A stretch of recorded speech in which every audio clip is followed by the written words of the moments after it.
क्या किया जाए, लेकिन इसी में से कोई रास्ता निकालना होगा। मैं कुछ और लोगों से बात करता हूँ, जानने की कोशिश करता हूँ। आप स्टूडेंट हैं, आपको नीट के बारे में कुछ पता है? मैं केवल बिल्कुल आम लोगों से जानना चाह रहा हूँ। आप कहाँ क्या कोर्स करती हैं? मैं लॉ पढ़ रही हूँ फ़िलहाल।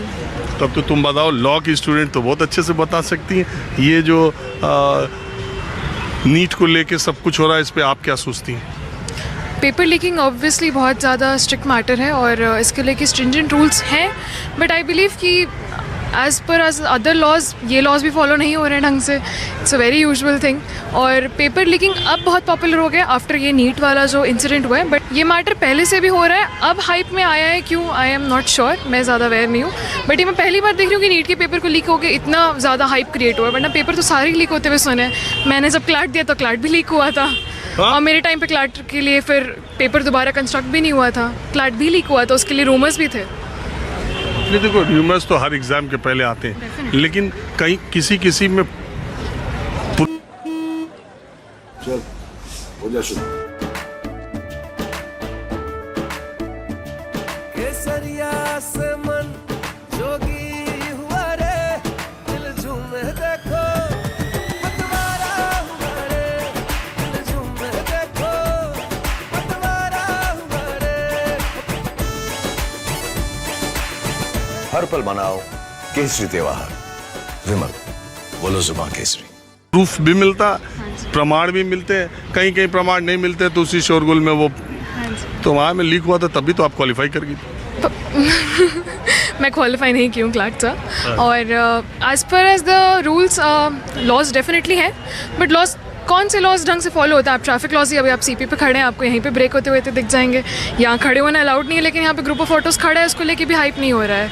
नीट का पेपर लीक होना डेफिनेटली एक बहुत स्ट्रिक्ट मैटर है। और as for the reservations, I believe एक मेडिकल जैसे पेपर में तो रिजर्वेशन जैसी चीज़ होनी भी नहीं चाहिए। मेडिकली आप किसी चीज़ को रिजर्वेशन मार्क्स देके ग्रेस मार्किंग ऑब्वियसली गलत है। मेडिकल एक बहुत सीरियस मैटर है, लाइफ एंड डेथ का सिचुएशन है, और उस पर किसी भी बात का reservation should not be there. रही बात पेपर लीकिंग की, तो अब वो तो रूल्स के हिसाब से है। रिजर्वेशन वाला तो बड़ा लंबा मसला है। बहरहाल मैं कुछ और लोगों से बात करता हूँ। देश के अलग अलग हिस्सों में नीट परीक्षा में हुई धांधली के खिलाफ विरोध प्रदर्शन हुए। तमाम हाई कोर्ट्स में रिट दाखिल हुई, याचिकाएं दाखिल हुई। अब सुप्रीम कोर्ट में एनटीए ने जाके कहा है कि ये जितनी इन परीक्षाओं को लेकर के जितने केसेस हैं वो सबको ट्रांसफ़र किया जाए, एक जगह इसकी सुनवाई हो। और अभी मैंने आपको बताया ये मामला अदालत में चला गया। सरकार और एनटीए अब ये कहने लगी कि मामला तो अदालत में जो फैसला होगा और छात्रों के साथ कोई अन्याय नहीं होगा। आज मैंने सोचा कि आम लोग इस परीक्षा के बारे में क्या सोचते हैं। नीट देने वाले छात्र और उनके परिवार के लोग तो जो हैं वो है, ये सीधे सीधे करोड़ लोगों से ज़्यादा का मामला जुड़ा है, क्योंकि एक बच्चा जो एग्ज़ाम देता है उससे कम 5 लोग 10 लोग जुड़े हैं, और वो ये कोई साधारण एग्ज़ाम नहीं है। ये देश के सर्वश्रेष्ठ मेडिकल कॉलेजेस में डॉक्टरी की पढ़ाई का मामला है। तो मैं ज़रा हाँ, तो आप स्टूडेंट हैं? हाँ जी, स्टूडेंट है। क्या करते हैं? मैं कोर्स चल रहा है मेरा अभी UI/UX डिज़ाइनिंग का। ग्राफिक डिज़ाइनिंग आपने सुना होगा? हाँ, वही है UI/UX डिज़ाइनिंग। फ़ोन में जो एप्लीकेशन आप देखते हैं उसका डिज़ाइन करना, उसका एक्सपीरियंस वो UX डिज़ाइन होता है। चलिए, आपने नई चीज़ बताई। हाँ जी। तो ये नीट परीक्षा के बारे में आपका क्या विचार है? देखिए, जिस तरीके से अभी जो एग्ज़ाम लीक हुआ है, तो ये वापस से होना चाहिए, क्योंकि जितने लोग डिज़र्व करते थे ना उसमें सरकार का मंशा तो नहीं लग रही। अब क्या कर सकते हैं, अब होना तो चाहिए। जब मैं 12th ग्रेड में था ना, तो इकोनॉमिक्स का एग्ज़ाम भी ऐसे ही हुआ था। पहले रिलीज़ हो गया था, वो लीक हो गया था, तो हमने भी वापस दिया था। तो तब जो चांस थे तो हमारा भी हुआ, मुझे पता है 12 दिन बाद हमारा भी पेपर हुआ था। तो ये भी वैसे ही होना चाहिए, चाहे टॉप लेवल का कोई भी एग्ज़ाम हो, चाहे लो लेवल का, वापस होना चाहिए। क्योंकि जितने बच्चे हार्डवर्क, क्या गारंटी तब फिर नहीं होगा लीक? देखिए, जब मैंने दिया था ना, तो उसके बाद बहुत स्ट्रिक्टनेस के बाद वो लीक नहीं हुआ था पेपर। उसके बाद जो 2019 के पेपर बने तो चांस नहीं था, और कोई भी ऐसा पेपर लीक हुआ नहीं। तो ऐसा अगर कंट्रोल लूज़ नहीं होता, इसका अंदर जो सिस्टम है कंट्रोल अगर उसका लूज़ नहीं होता है, तो पेपर लीक होने के चांसेस सबसे कम है। चलिए ठीक है, आपने बात की, इसका शुक्रिया।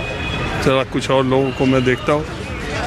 मैं जानना चाहता हूँ की नीट परीक्षा के बारे में आपकी राय क्या है? देखिए, भारत बहुत बड़ा देश है। एक परीक्षा पे इतने सारे लोगों को डिपेंड कर देना, 24 लाख जो स्टूडेंट्स ने दिया है, ये अपने आप में बहुत बड़ा मजाक है। स्टेप वाइज परीक्षा होनी चाहिए, या स्टेट लेवल पे अलग परीक्षा होनी चाहिए, सेंट्रल लेवल पे अलग परीक्षा होनी चाहिए। पहले ऐसे होती भी थी, इस तरह से था भी। इसका तमिलनाडु में तो बहुत बड़ा इफेक्ट पड़ता है, जहाँ पर या ऐसे बच्चों पे बहुत बड़ा इफेक्ट पड़ता है जिनकी अंग्रेज़ी बहुत कमज़ोर है, जो बहुत नीचे तबके से हैं। अगर रिजर्वेशन ना हो तो ऐसे बच्चे तो आ भी नहीं पाएंगे आगे, जो मतलब जो सरकारी स्कूलों में पढ़ते हैं, या जिनका मतलब एजुकेशन लेवल में हमारा एजुकेशन लेवल अच्छा है उनका, लेकिन वो इंग्लिश नहीं बोल सकते अच्छे, इंग्लिश को नहीं समझ सकते। तो अलग अलग स्टेप पे अलग अलग तरह की परीक्षाएं हों तो उससे ये देखा जा सकता है कि बच्चा कितना अच्छा है। और नहीं, मैं ये जानना चाहता हूँ कि आम लोगों के दिमाग में क्या ये बात है कि ये जो किन्नर समाज के लोग ये जो आम लोगों के दिमाग में क्या बात है कि ये जो परीक्षा हुई है ये धांधली है, इसमें सीबीआई जांच होनी चाहिए, परीक्षा रद्द होनी चाहिए, या इसमें जो कुछ भी अभी चीज़ें आ रही हैं वो शंका का समाधान होना चाहिए और न्याय हो पाएगा छात्रों के साथ कि नहीं? सर, बहुत बड़े लेवल पर जो कुछ हुआ है बहुत बड़े लेवल पर हुआ है, और इस पे पीछे जा पाना तो बहुत मुश्किल है।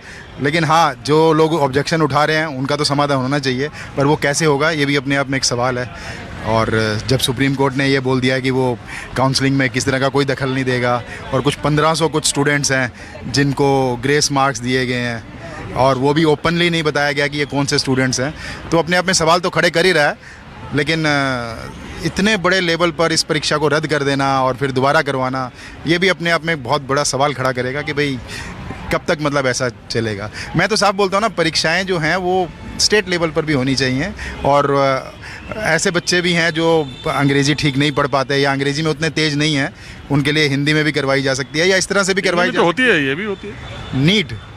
सर, तमिलनाडु में तो इसको लेके परेशानी है बहुत। बच्चों ने आत्महत्या भी की है, जो मैंने न्यूज़पेपर में भी पढ़ा है, क्योंकि थोड़ी लोकल लैंग्वेज को लेके इसमें प्रॉब्लम्स हैं।